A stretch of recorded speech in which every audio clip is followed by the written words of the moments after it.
तो इसका मतलब तो ये है कि ये देश बेचवा सरकार चल रही है और इस देश बेचवा सरकार से हमको कोई उम्मीद नहीं है। और यानी शासन और प्रशासन दो के दोनों की सांप छछूंदर की गत हो गई है, क्योंकि सरकार के दिमाग में यह बात आ रही है कि अगर इसको हम हार जाते हैं तो ये पूरे देश में एक उदाहरण मिल जाएगा किसानों और मजदूरों के लिए।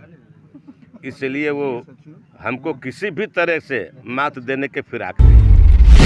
सरकार से पूछना चाहता हूँ कि भारत सरकार के पास कितनी प्लेन रह गई है, कितनी प्लेन है। अगर भारत सरकार के पास प्लेन नहीं है तो फिर हवाई अड्डे का विस्तार क्यों, क्या कारण इसका है कि गाड़ी है ही नहीं और गैराज बनवाया जा रहा है। पहले गाड़ी तो खरीदो, कहीं उड़ती है लेकिन शाम को घोंसले में जाती है। तो हम लोगों में जो इंसान है ये कहीं भी रहेंगे, अपने घर की याद उनको जरूर आएगी और आएंगे लौट कर अंततः अपने गांव में ही। रामनयन यादव, मेरा घर इसी बगल में हसनपुर पड़ता है। इस जो धरना चल रहा है जमीन मकान बचाओ संयुक्त मोर्चा का, लोगों ने मुझे यहाँ का अध्यक्ष बनाया है। आज लगभग 135 दिन 135 दिन हो गया जी। है। अब तक क्या कुछ आश्वासन मिला है सरकार की तरफ से? देखिए, सरकार से तो हमको आश्वासन कुछ नहीं मिला है, लेकिन हमको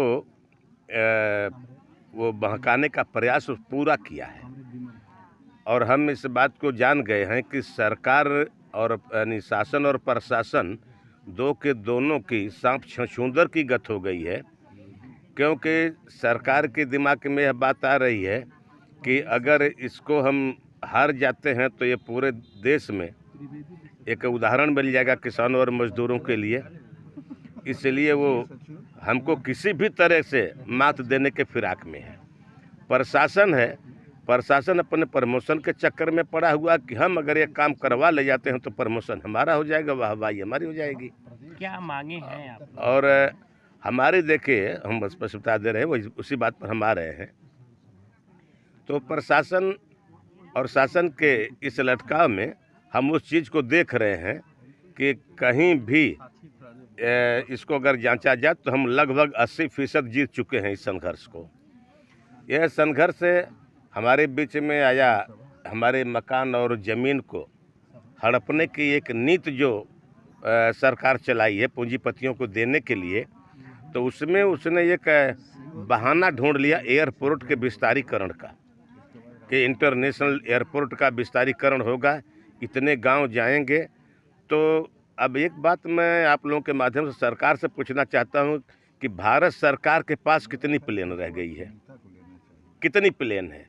अगर भारत सरकार के पास प्लेन नहीं है तो फिर हवाई अड्डे का विस्तार क्यों, क्या कारण इसका है कि गाड़ी है ही नहीं और गैराज बनवाया जा रहा है। पहले गाड़ी तो खरीदो, गैराज बनवा लेना बाद में। तो ये उस नाम पर हमारे ज़मीनों को, हमारे मकानों को, हम गरीबों को उजाड़ करके यहाँ से ये कारपोरेट घरानों को देने की एक साजिश है। हम पूरी ज़मीन को उनको देना चाहते हैं। आप देख रहे हैं ना, ये ज़मीन बहुत घनी आबादी यहाँ पर है, खेत कम है, ज़मीन कम है, आबादी अधिक है और यहाँ की ज़मीन बहुत उपजाऊ ज़मीन है। हर फसल यहाँ पर मिल जाती है, जो भी हम यहाँ पर पैदा करना चाहते हैं वो कर लेते हैं। इस तरह से अब एक बात तो आप जान लीजिए कि कोई कहीं भी होगा, चिड़िया दिन भर कहीं उड़ती है लेकिन शाम को घोंसले में जाती है। तो हम लोगों में जो इंसान है ये कहीं भी रहेंगे, अपने घर की याद उनको जरूर आएगी और आएंगे लौट कर अंततः अपने गांव में ही। जैसे कोरोना के समय में चाहे वो चेन्नई से, चाहे बंगलौर से, चाहे कहीं से भी जो पैदल चल करके आए, वो अपने घर को ही निशाना किए थे, हम अपने घर चल रहे हैं। और जब हमारा कुछ रहेगा ही नहीं तो हमारा क्या होगा। हम तो समझ रहे हैं कि 6 करोड़ के आसपास के लोग बिना घर बार के ढनक रहे हैं। और एक बार ये लड़ाई हम लोगों ने लड़ा भी था कि जो ये भटक रहे हैं, दर बदर की ज़िंदगी इनकी चल रही है, तो ये खाना बदोश की ज़िंदगी को अस्थाई ज़िंदगी में परिवर्तित करने के लिए इनको ज़मीन दे करके बसा दिया जाए, ये लोग अपने घर बार वाले हो जाएं। तो सरकार ने जवाब दिया था कि हमारे पास ज़मीन नहीं है। तो सरकार के पास ज़मीन गरीबों को बसने के लिए नहीं है, लेकिन गरीबों को उजाड़ने के लिए और पूंजीपतियों को देने के लिए उनके पास हमारी ज़मीन दिखाई दे रही है। हम तो ये कह रहे हैं, जिन्होंने हवाई अड्डा बेचा, रेलवे बेचा और तमाम सरकारी प्रतिष्ठानों को बेच डाला। बाकी ज़मीन बची, अब इस पर भी उसने निगाह डाला, इसको भी बेचना चाहता है। तो इसका मतलब तो यही है कि ये देश बेचवा सरकार चल रही है और इस देश बेचवा सरकार से हमको कोई उम्मीद नहीं है। इसलिए हम लोगों ने निर्णय लिया है कि हम अपने संघर्षों को अपने बल पर लड़ेंगे और हम किसान, मजदूर, ये महिलाएं, ये पुरुष, हम लोगों ने ये ठान लिया है कि अपनी लड़ाई को खुद लड़ेंगे। सरकार को मजबूर होकर के झुकना पड़ेगा। हमारे भाइयों ने 13 महीना में केंद्र सरकार में 3 काले कानूनों को वापस करा, जो कानून बन गई थी। यहाँ कोई कानून नहीं है, यहाँ तो प्रधानमंत्री ने एक सपना दिखा रहे हैं यही न कि प्रधानमंत्री का ड्रीम प्रोजेक्ट, उन्होंने सपना देखा और सपना में हमको उजाड़ रहे हैं। क्या खूब प्रधानमंत्री जी राज कर रहे हैं। तो देश के ये कतई तौर पर मेहनत कशों के तो हो ही नहीं सकते। ये पूंजीपतियों के दलाल हैं और पूंजीपतियों के लिए दलाली कर रहे हैं और ये दलाली जहां वो उनकी चल सकती है वो चलाएं, हम तो नहीं चलने देंगे। हम यहाँ पर तो ये प्रण करके बैठे हैं कि भले हम लोग मर जाएंगे लेकिन अपनी ज़मीन और अपना मकान नहीं देंगे। कृषि कानून जो वापस लिया गया था उससे आप लोगों को हौसला मिला है कि नहीं कि सरकार पे हम दबाव बना सकते हैं इसको लेकर? कृषि कानून नहीं वापस किया गया था, बल्कि संशोधन की बात कही गई थी उसमें। संशोधन हुआ है। जो 1894 वाली कानून थी, इसको बदल करके 2013 में जो कानून पारित हुई है उसमें भी अपने एक धारा है। और मैं जहाँ तक समझता हूँ कि शायद आजमगढ़ के किसी सरकारी अधिकारी या कर्मचारी को वह धारा मालूम ही नहीं है कि 2013 में कौन सी धारा बनाई गई थी, भूमि अधिग्रहण की कौन सी कानून बनाई गई थी। नाम तो लोग जानते हैं कि 2013 में भूमि अधिग्रहण कानून बनी, लेकिन उसमें नियम क्या है ये शायद किसी अधिकारी, किसी कर्मचारी को पता ही नहीं है, क्योंकि आज तक उन लोगों ने इस पर हमारे सामने व्याख्या ही नहीं किया। हमारे नेताओं ने, हमने उनके सामने इसकी व्याख्या किया है और हम कह दिए हैं कि शायद अधिकारियों को नहीं मालूम है। देश के प्रधानमंत्री कहते हैं कि किसान और हमारी देश की जनता खुशहाल है, फिर आप लोगों को आंदोलन करने की क्या जरूरत पड़ी? ये तो ये अकबर के ज़माने की कहानी आ गई कि एक नाई को गाय लग रही थी। जब अकबर ने पूछा कि क्या हाल है तो उसने कहा प्रजा दूध भात काट रही है। बीरबल ने जब उसकी गाय को चुरवा दिया तो दूसरे दिन बोलता है कि हुजूर प्रजा तो बर्बाद हो गई। एक ही दिन में आबाद थी और एक ही दिन में बर्बाद हो गई। बस यही कहानी है कि उनके लोगों के विकास हो रहे हैं और खुशहाल लोग हैं, और उनके ही खुशहाल लोगों में से एक चला आया ना कई सीढ़ी नीचे पूंजीपति, तो उनकी निगाह में वो लोग खुशहाल हैं तो पूरा देश खुशहाल है। मोदी जी आ करके जरा गांव की धरती पर अपना पग रख करके देखें गरीबों के दर्द क्या है, उनके रहन सहन पर, उनके कमाई और उनके खर्चे पर जरा ध्यान दें वो, तो पता चलेगा कि देश भारत है। अरे वो तो भाई डिजिटल इंडिया बना रहे हैं ना, तो डिजिटल इंडिया में टाटा, बिरला, सिंघानिया, पद्मनिया, जयपुरिया ये लोग तो हैं ना।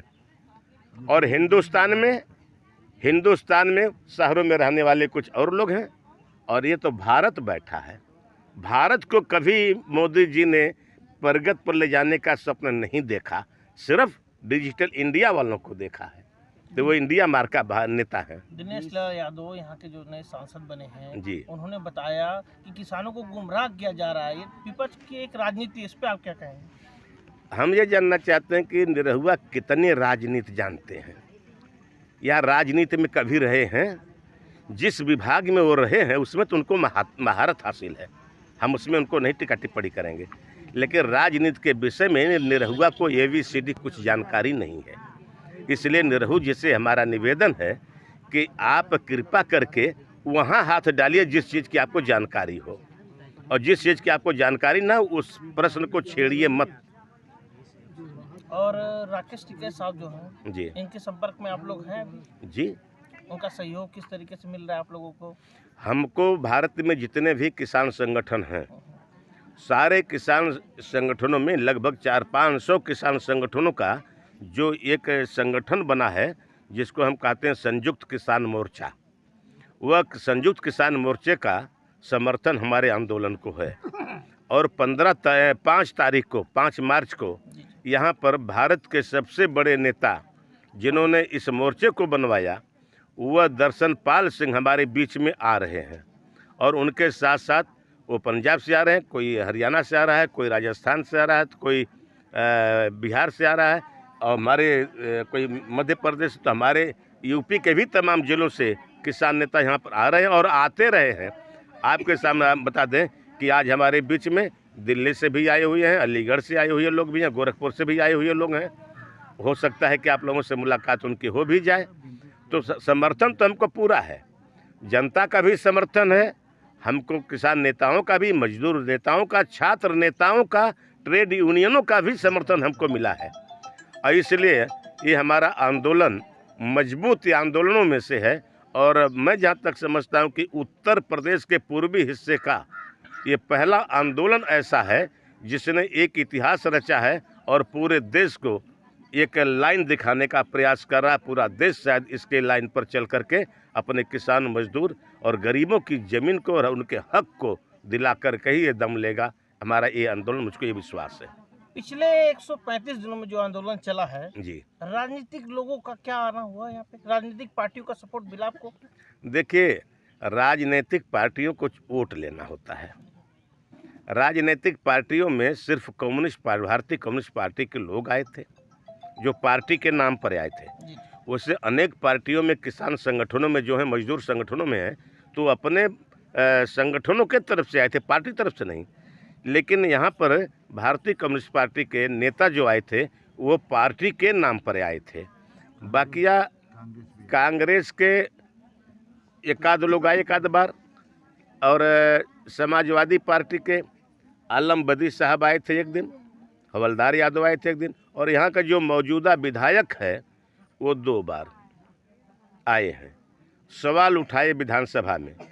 लेकिन वो सवाल को जो मैं जहाँ तक समझता हूँ कि जिस तरीके से मनोज झा बिहार से राज्यसभा सांसद हैं, जिस तरीके से मनोज झा ने उठाया है उस तरीके से किसी ने नहीं उठाया। आने के लिए उनको, अगर ये चुनाव का दौर होता तो सारी पार्टियों के नेता आते। चुनाव का दौर नहीं है तो कौन अपना सिर फुटवाने आएगा यहाँ पर? आने वाले 24 में चुनाव आ रहा है ना सर, उसके लिए क्या लगता है आपको? हम यहाँ जो नेता नहीं आ रहे हैं उनको यहाँ से खदेड़ेंगे अपने गांव से। हम घर गांव में घुसने नहीं देंगे उनको। यानी पूरी तैयारी आप लोगों की है कि बिल्कुल 24 से साहब। पहले जो हमारा समर्थन नहीं कर रहा है हम उसको आने नहीं देंगे। उसको नहीं आने देंगे, हम उसके पक्ष में नहीं है। जब हमारे साथ वो नहीं है तो हम उसके साथ क्यों जाएं? इसी तरह की खबर पाने के लिए चैनल को सब्सक्राइब करें और बेल आइकन की ऑल बटन दबाएं।